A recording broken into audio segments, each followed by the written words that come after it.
see what the odds makers are saying here. Newcastle are favorites at St. James's Park. Newcastle win, paying out right at about even money.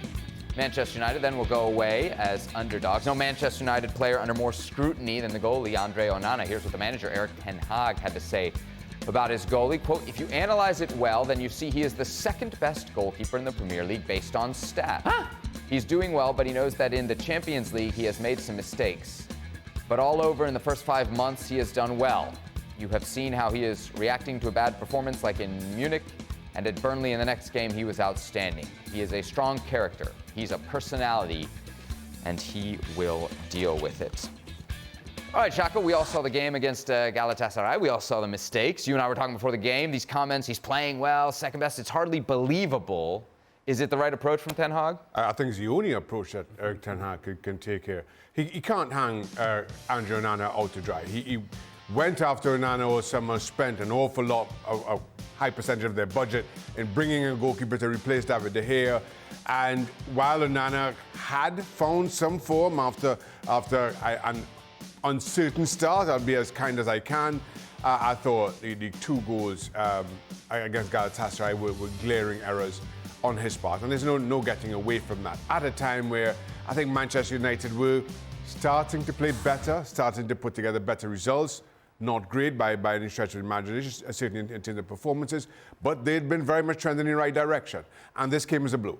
And now for somebody who was courted so highly, how do you kind of put those pieces back together? And Ten Hag is doing as good a job as he possibly can. It's up to Andre Onana just to settle down, put together those strings of performances, just keep the ball out of the back of the net, never mind all this passing out to the back and everything else that's being asked of you. Just do the most basic thing first, build into the rest. I suppose the nuclear option for Erik Ten Hag would be to drop Andre Onana. Robbo, should he consider it? For who? No, that's the big question. No, not at the moment. No, I don't think he should. No, I don't think he should. I think he's got to keep faith with him. He's got to hope that he builds his confidence. He has 2 or 3 good games, as Shaka said.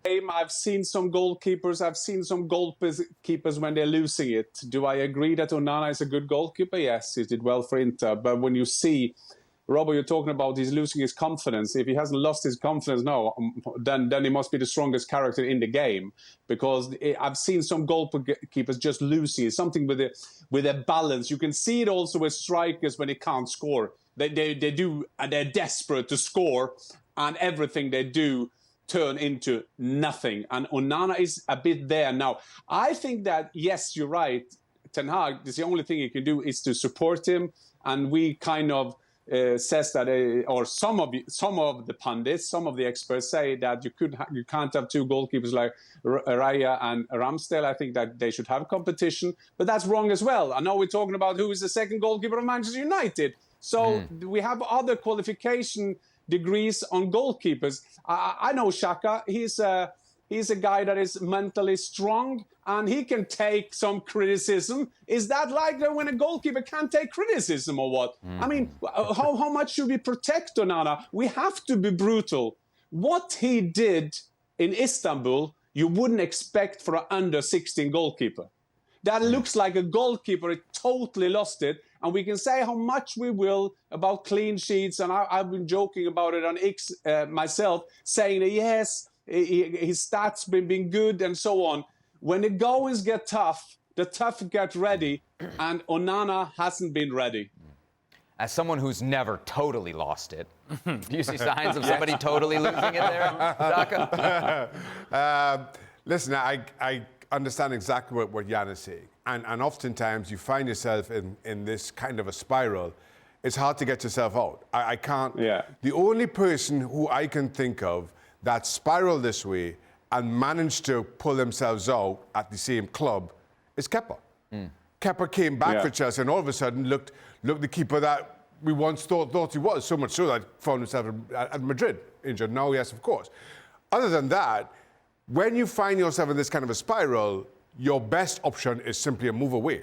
Start afresh with some other club, maybe even some other league. I'm not sure that Onana is there just yet, but he is very close to that point.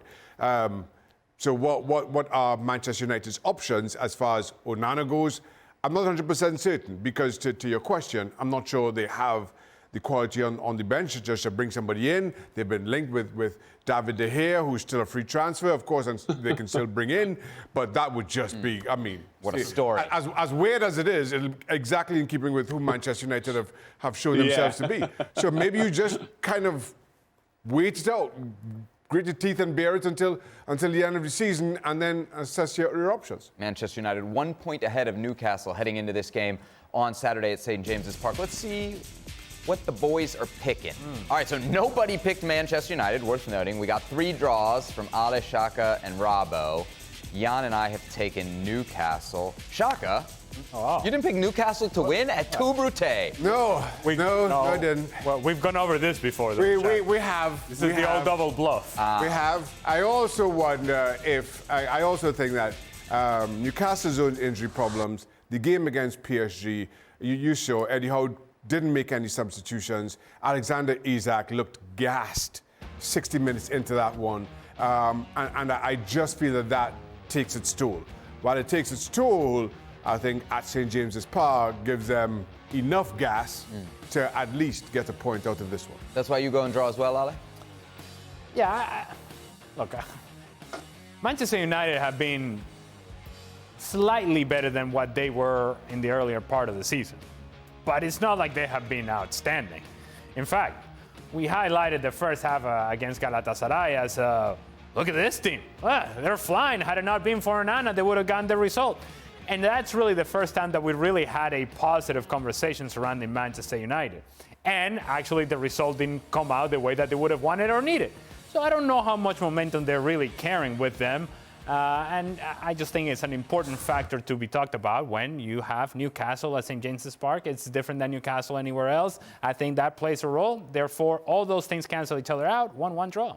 Robbo, you've gone for a draw, even though on yesterday's show you were hammering the United defense. What gives? Yeah, and we've been talking about Dortmund earlier in the show, and you can say the same about Manchester United. You're not quite sure what you're going to get against Galatasaray. Some of their forward play, their wide players did well. The centre forward held up the play. Bruno Fernandes had the freedom of the park. McTominay was making forward runs. Fullbacks were getting forward, but so often they were open at the back. And I'm not talking about the centre-halves, I'm talking about the midfield players, the bad decisions by the fullbacks, and that will come into play again, as it does when Dortmund play at the moment. And Newcastle have got enough about them, I think, to score goals, but Newcastle, you know, like Manchester United, they've got 1 or 2 injury problems. When Burns not playing at left back, I don't think they're quite the same side. I thought Botman was an excellent player for them. Lascelles comes in, they're not quite so good. They've got 1 or 2 injury problems elsewhere. They've had the game, as Xhaka said, against PSG, so they're going to be tired. 2-2 is the result I think it's going to be, or certainly a score draw.